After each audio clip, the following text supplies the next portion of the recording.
Hi guys, welcome back. Car's copying me.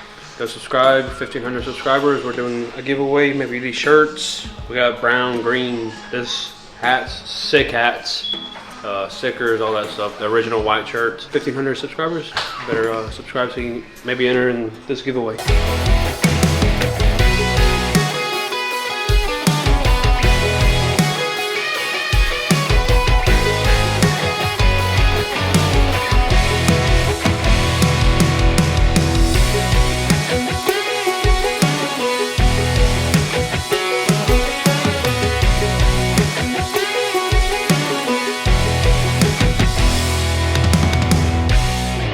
All around us, everywhere. Yeah, everywhere. Got some new additions to the wall.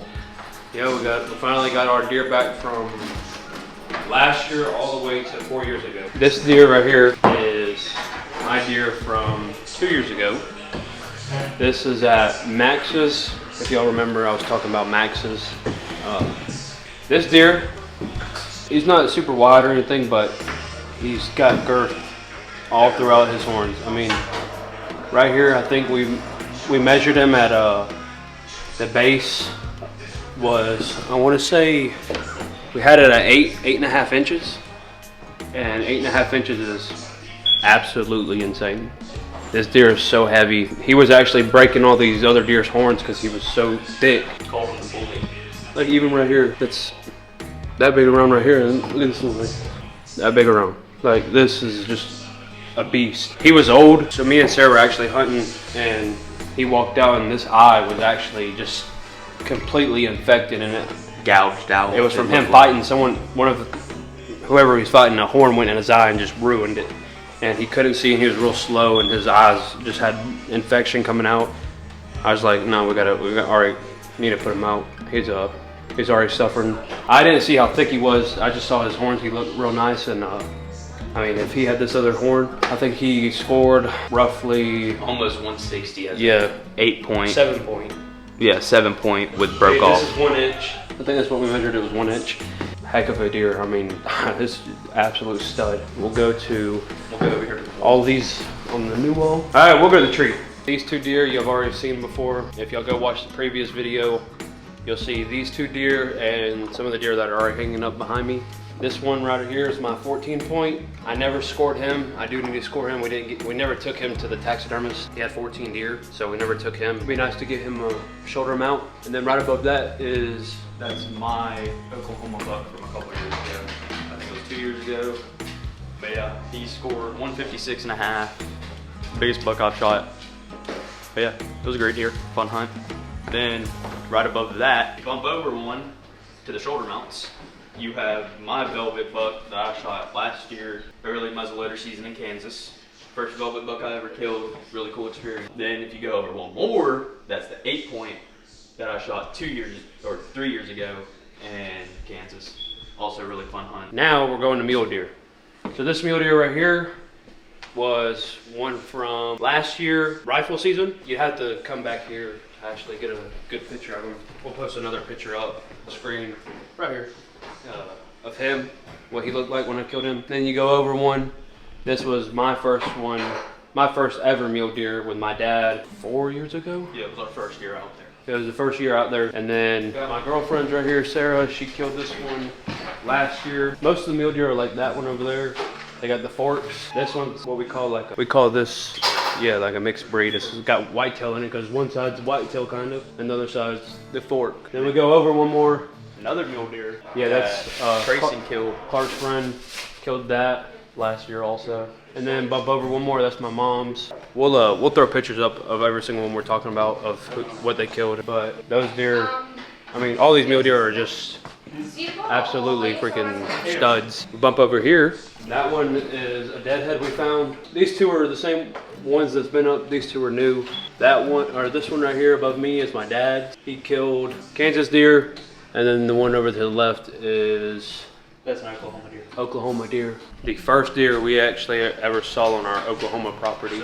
He was with a giant, what we call a whitetail muley, a mix. He was just symmetrical, no forks, and about a 5-inch drop tine on the right side. I mean, absolute stud. they were running buddies. I had a shot at him 3 years ago and missed, and then never saw him again. So I was like, dang, I just missed out on the biggest mule deer of my life. And then he came back, and then I never had a shot on him. And the next year, he came out. The first, me and Sarah we were driving actually. We just got out of the stand and we were coming back, and he was there. And he has a weird angle shot, and it went. I could see it went right under him. I was like, oh my God, not again. Flash forward, probably like a couple days later, a week maybe. Went back out there, got out of the stand. Something told me to get out. Started walking the canyons, and boom, there he was. It was a cloudy day, and just this one beam of light was shining right on him. I guess he was cold, trying to warm up. He was just sitting there on him, and he was at 450 yards. Got down, laid down, and just put it on him and dropped him. But I mean, he's an absolute unit. He's I think 192 was the score we did, but we could have done it wrong. He could be bigger. I mean, we just round up, say 200. I mean, he's a giant mule deer. Clark likes to round up all the time on his deer. We can round up. We don't have to round up on this next one now. Yeah, so this next one is, his name is Goliath. So I've been watching him for 3 years, and this is over in Kansas. And I've been watching him.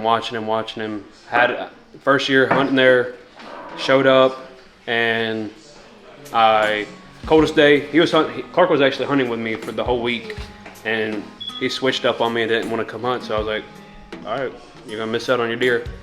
So one of his target deer walked out. I could have smoked him. He was 20 yards. Clark wasn't there, so I was like, oh, well, I'll let Clark kill him. So I just didn't shoot. And it was the coldest morning. Got up, a bunch of does were getting up, and out of nowhere, just nothing but horns stood up. I was like, oh my God, that's a giant. I'm looking, trying to see where he's at, and he starts walking. Some does start coming to the corner. I'm like, oh my God, he's coming right to us. This is what I need. Next thing you know, 5 minutes later, I'm like, where's this deer at? I see him about 400 yards walking the other direction on someone else's property. I'm like, well, there goes my buck. Got some pictures of him. He blew up even more, and then hunted him. Never even saw him that year. Then my dad ended up going there first day. Yeah, so I was hunting there for, I think I hunted there 4 days, 3 or 4 days, and we came back to go fish. He stayed and hunted. My dad stayed, hunted, and this is what he got. All right, so this is Goliath. Hunted him forever.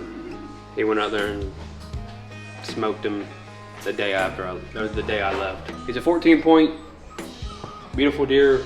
My dad, I think he said 191. We'll have to put another tape on him one day and do it again and check him out. We need to do a couple in here. We never actually got a good score on him. But yeah, he's a giant deer. He had another horn here, broke off, but just absolute stud. And I think that's all the new deer, huh? I think that's all of them. Now down in the comments what you think about the tree, what you think about Goliath and the big mule deer. Which one's your favorite deer? What deer would you shoot? What deer would you not shoot? All that stuff. Let us know down in the comments. Clark, you got anything? No, that's it. Like and subscribe. Keep on watching. Make sure you subscribe. You get entered in the giveaway. But yeah, other than that, thanks for watching. Yeah, we'll catch you on the next one.